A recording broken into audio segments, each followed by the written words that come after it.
ಭಾಳ ಮಜಾ ಆಗಿತ್ತು. ಕಾಗೇರಿ ಮಿನಿಸ್ಟರ್ ಆಗಿದ್ದಾಗ ಶಿಕ್ಷಕರ ಸದಂತಾಗ ಒಂದು ಪ್ರೋಗ್ರಾಮ್ ಆಯ್ತು. 1000 ಜನ ಟೀಚರ್ಸ್. ಒಬ್ಬರು ಮುದುಕರು ಎದ್ದು ನಿಂತು ಕೇಳಿದ್ರು ನನಗೆ, ಕೃಷಿಗೆ ಅವ್ರು ನನಗೆ ಅರ್ಥ ಆಗೋಲ್ತು, ನಾವು ಶಾಲೆಗೆ ಓದ್ಬೇಕಾದ್ರೆ ಇಡೀ ಶಾಲೆಗೆ ಒಬ್ಬರು ಇಬ್ಬರು ಫಸ್ಟ್ ಕ್ಲಾಸ್ ಇರ್ತಿದ್ರು, ಫಸ್ಟ್ ಕ್ಲಾಸ್ ತೊಗೊಂಡವ ಬಟ್ ಮಾಡಿ ತೋರಿಸ್ತಿದ್ರು ಅಷ್ಟು. ಈಗ ಎಲ್ಲರೂ 95% ಅಂತಾರಲ್ರಿ, ನಾವೇ ದಡ್ಡಿದ್ದೀವಿ, ಏನು ಹುಡುಗರು ಶಾಣೆ ಆಗ್ಯಾವ್ರಿ ಅಂತ ಕೇಳಿದರು. ನಾ ಅದೇನು ಸಂಬಂಧ ಇಲ್ಲ, ಸ್ಕೀಮ್ ಆಫ್ ವ್ಯಾಲ್ಯೂಯೇಷನ್ ಅಂತದ, ಅದಕ್ಕೆ ಆಗ್ತದೆ ಅಂದೆ. ಏನದು ಸ್ಕೀಮ್ ಆಫ್ ವ್ಯಾಲ್ಯೂಯೇಷನು ಅಂತ ಕೇಳಿದ್ರು.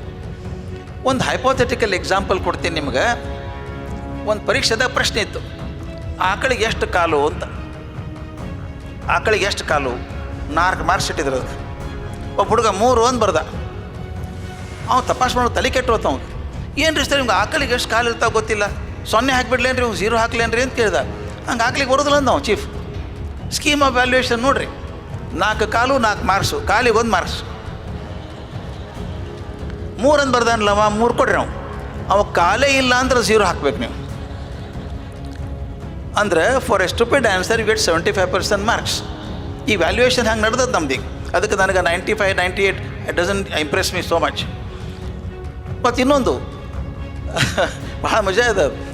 ಒಂದು ಕ್ವಶನ್ ಇತ್ತು, draw the picture of heart and label the parts ಅಂತ. Draw the picture of heart and label the parts, 4 mark. ಒಬ್ಬ ಹುಡುಗ ಕಿಡ್ನಿ ತೆಗೆದಾನ, ಕಿಡ್ನಿ. ಆದರೆ ಲೇಬಲ್ ಕರೆಕ್ಟ್ ಮಾಡ್ಯಾನ, ಲೆಫ್ಟ್ ವೆಂಟ್ರಿಕಲ್ ರೈಟ್ ವೆಂಟ್ರಿಕಲ್ ಅಂತ ಹಾಕ್ಯಾನ. ಅವು ಎಕ್ಸಾಮ್ನ ಕೇಳಿದಾಗ ಏನು ಮಾಡಲಿ ಸರ್ ಅಂದರು. ತಲೆ ಕೆಡಿಸ್ಕೋಬೇಡ ಅಂದರು ಅವರು.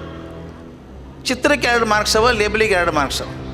ಚಿತ್ರ ತಪ್ಪದಲ್ಲ ಬಿಡು, ಲೇಬಲಿಗೆ 2 ಮಾರ್ಕ್ಸ್ ಹಾಕು ಅಂದ್ರೆ ಕಿಡ್ನಿ ಒಳಗೆ ವೆಂಟ್ರಿಕಲ್ ನೋಡಿದವನಿಗೂ 2 ಮಾರ್ಕ್ಸ್ ಬರ್ತಾವ. ಇದು ನನ್ನ ಐರನಿ ಆಫ್ ಫೇಟ್. ಇದು ಐರನಿ ಆಫ್ ಫೇಟ್.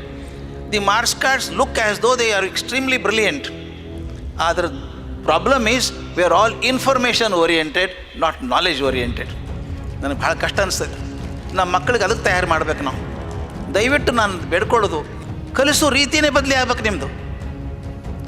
ನಾ ಟಿಪಿಕಲಿ ಕ್ಲಾಸಿಗೆ ಹೋಗೋದು, ಬೋರ್ಡ್ ಮೇಲೆ ಬರೆಯೋದು, ಅವ್ರು ಹೇಳೋದು, ಬಾಯ್ಪಾಟ್ ಮಾಡೋದು ಆಯ್ತು.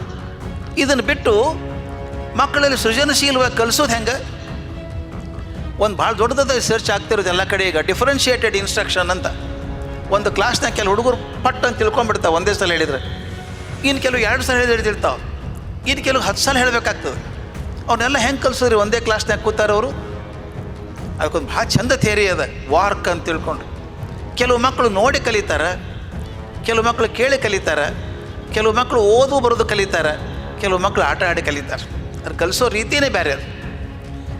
ಸರ್ ಇದ್ದಾರೆ, ಹೇಳ್ತೀನಿ ಅವ್ರ ಮುಂದೆ. ನಾನು ಇಂಟರ್ನ್ಯಾಷನಲ್ ಸ್ಕೂಲ್ ಪ್ರಿನ್ಸಿಪಾಲ್ ಆಗಿದ್ದಾಗ ಒಂದು ಪ್ರಶ್ನೆ ಬಂತು, ಡೆಲಿಕೇಟ್ ಇಶ್ಯೂ ರಿಸರ್ವೇಷನ್ ಬಗ್ಗೆ ಬಂತು. ಹುಡುಗರನ್ನ ಎಕ್ಸ್ಪೀರಿಯನ್ಸ್ ಹೆಂಗೆ ಕ್ರಿಯೇಟ್ ಮಾಡ್ಬೇಕು ಅದನ್ನು ಒಂದು ಐಡಿಯಾ ಮಾಡಿದೆ. ರಿಸರ್ವೇಷನ್ ಕೊಡಬೇಕು ಕೊಡಬಾರ್ದು ಹುಡುಗರು ಮಾತಾಡ್ತಿದ್ರು. ಪರೀಕ್ಷೆ ಆಗಿತ್ತು ಅದು. ನಾನೊಂದು ಐಡಿಯಾ ಮಾಡಿದೆ.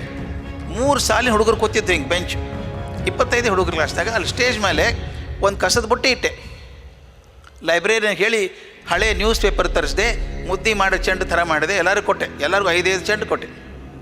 ನೀವು ಕೂತಲ್ಲಿಂದ ಆ ಬುಟ್ಟಿಯೊಳಗೆ ಹಾಕ್ಬೇಕದ, ಹಾಕ್ರಿ ಅಂತ ಹೇಳಿದೆ. ಮುಂದಿನ ಸಾಲ ಕೂತವ್ರು ಜಾಸ್ತಿ ಹಾಕಿದ್ರು, 2ನೇ ಸಾಲು ಕೆಲವ್ರು ಹಾಕಿದ್ರು, ಹಿಂದಿನ ಸಾಲಿಂದ ಬರಲೇ ಇಲ್ಲ. ಆಯ್ತು, ಫಸ್ಟ್ ಸಾಲಿನವ್ರು ಗೆದ್ದರು ಒಂದೇ, ಹಿಂದವ್ರು ಗದ್ದಲ ಮಾಡಿದೆ. ಹೆಂಗೆ ರೀ ಸರ, ಅನ್ಫೇರ್ ಇದು, ದೂರ ಇದ್ದೀವಿ ನಾವು, ಹಂಗೆ ಚೇಂಜ್ ಮಾಡಿರಿ, ನೀವು ಮುಂದೆ ಬರ್ರಿ, ಅವ್ರು ಹಿಂದೆ ಹೋಗಲಿ. ಮತ್ತು ಮುಂದೆ ಕೂತವ್ರು ಹಾಕಿದ್ರು. ಅಂದರೆ ಹಾಕ್ಲಿಕ್ಕೆ ಬರೋಂಗಿಲ್ಲ ಅಂತಲ್ಲ, ದೂರ ಇದ್ದರು ಅಂತ ಆಗಿಲ್ಲ ಅವರಿಗೆ. ಆದ್ದರಿಂದ ಯಾರು ಸಮಾಜದಿಂದ ಭಾಳ ದೂರ ಇದ್ದರೋ ಅವ್ರ ಹತ್ರ ತಂದು ಮಾಡಬೇಕಾಗ್ತದೆ. ನೀವು ನಂಬಲಿಕ್ಕಿಲ್ಲ, ಹುಡುಗರು ಎಸೆ ಬರ್ತದ ಮುಂದೆ. ಹೌದು, ನಾವೆಲ್ಲರೂ ಸಮಾನರಿದ್ದೀವಿ, ಎಲ್ಲರಿಗೂ ಸಮಾನ ಅವಕಾಶ ಸಿಗಬೇಕು ಅಂತ ಹುಡುಗ ಬರೆದ. ನ್ಯಾಷನಲ್ ಲೆವೆಲ್ಗೆ ಅವಾರ್ಡ್ ಬಂತ, ಹುಡುಗ ಅವಾರ್ಡ್ ಬಂತು. ನಾನು ನಿಮ್ಮಲ್ಲಿ ಕೇಳ್ಕೊಳ್ಳೋದಿಷ್ಟೇ, ಹುಡುಗರೊಳಗೆ ನಾವು ಪಾಠ ಮಾಡುವಾಗ ನಮ್ಮ ಮನಸ್ಸಿನ ಪೂರ್ವಾಗ್ರಹಗಳು ಮಕ್ಕಳ ಮೇಲೆ ಹಾಕಬಾರ್ದು.